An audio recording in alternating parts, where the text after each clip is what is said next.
Hey, VC Jeff. Just gonna shoot a short one. Yeah, life been keeping me busy, so haven't been listening to as much music. Got a new truck, so just been busy just getting that ready for the road and work and yeah, life. so so I'm gonna jump in. This is actually mostly newer purchases. Only a couple of revisits in this.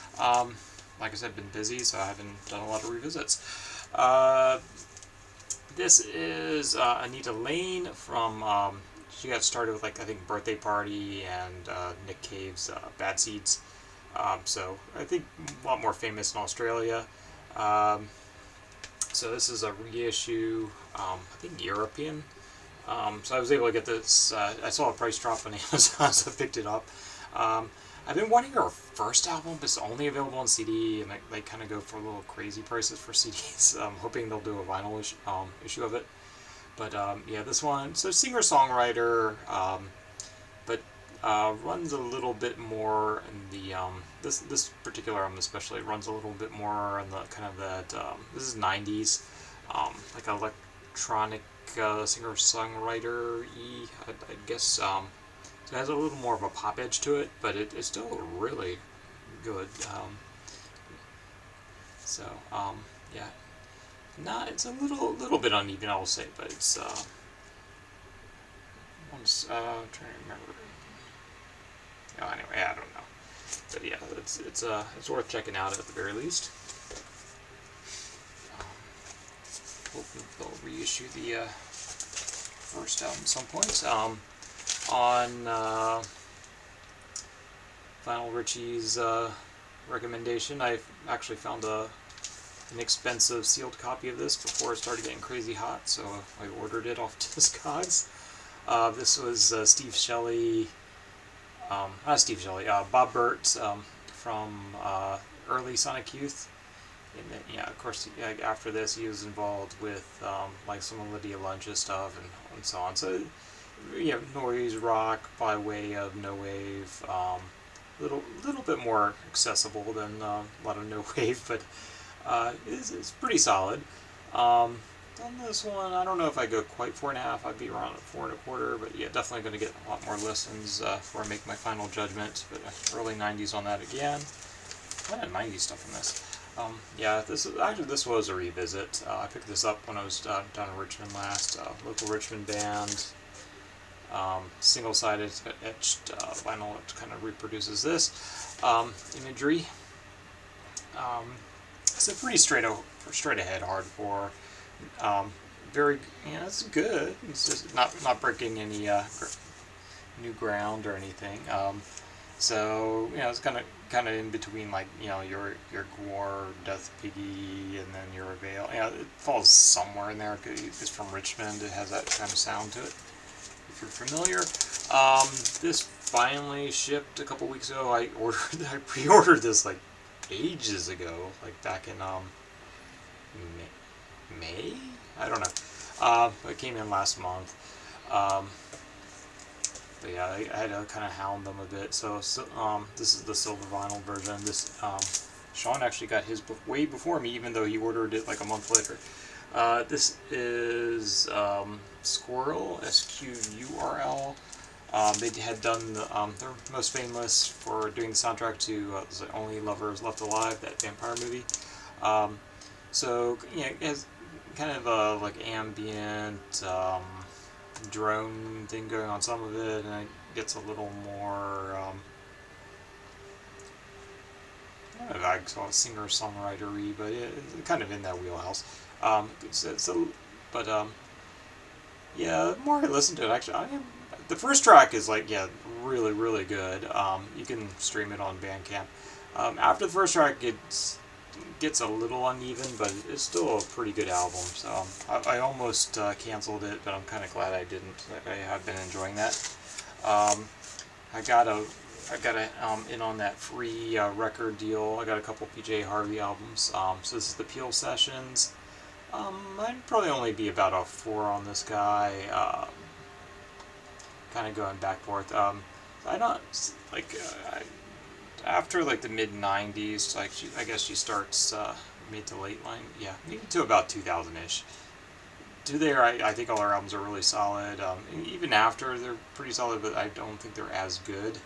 So this covers 91 to 2004, so I think yeah, there's some deeper cuts on here which I don't think are as strong as her hits, but it is still a pretty enjoyable album. So if you have all the other PJ Harveys, go for it.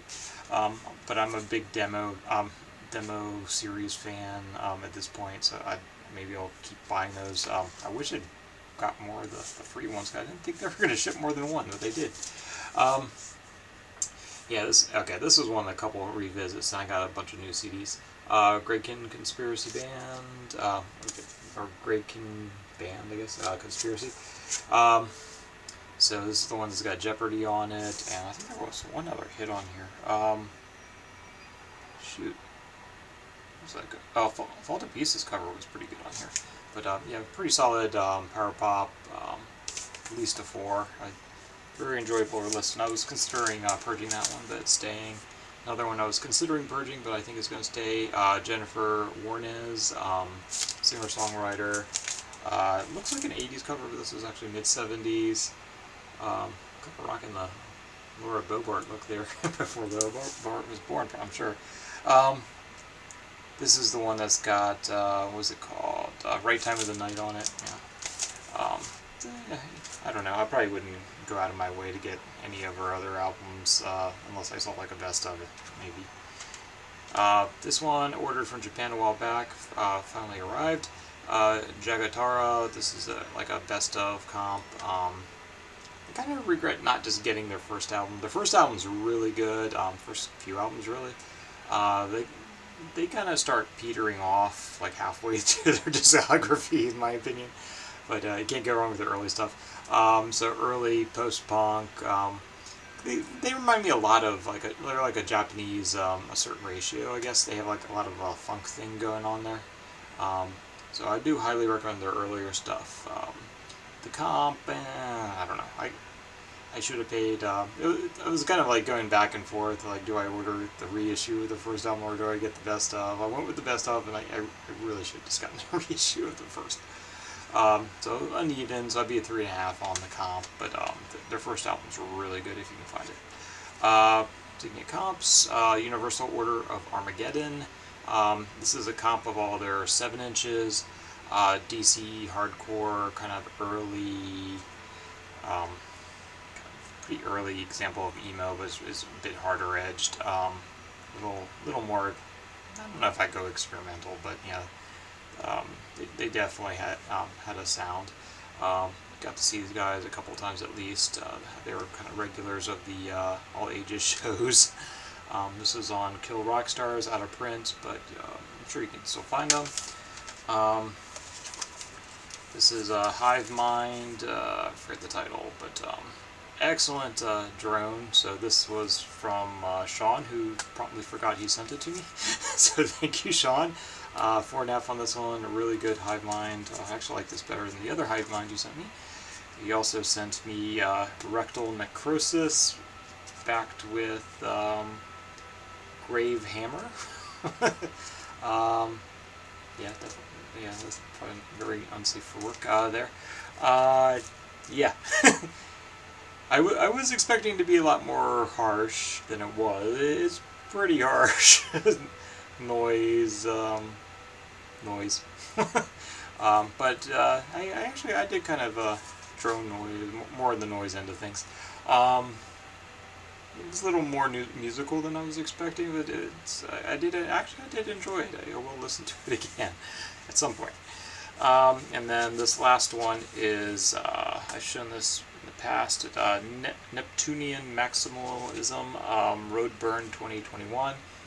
So it's it has a DVD in there, which I still haven't watched, but it's a CD and a DVD. I want to say there's a vinyl version as well, which I don't think has a DVD in it.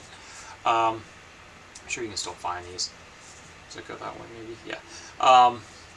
So UK based, kind of jammy at times, a little droney at times, a little jazzy at times. So basically a jam band. It's a little harder edge. I know Genesis P. Orange was involved with them to some extent in their earlier careers. I think they're kind of like Sunburned Hand of the Man, or whatever the band's called, where it's like they have that kind of rotating group going, so it's like basically a jam band. But excellent album, 4.5 there. Anyway, I'm going to call it quits here. That's all I really got to show you. Or actually on the CD behind me is I was listening to what do you call it? Snow bindings, or what they're called. Anyway, I'm calling it quits there. I'm tired. I watch a little TV and crash for the evening. Have a good one, guys. Peace.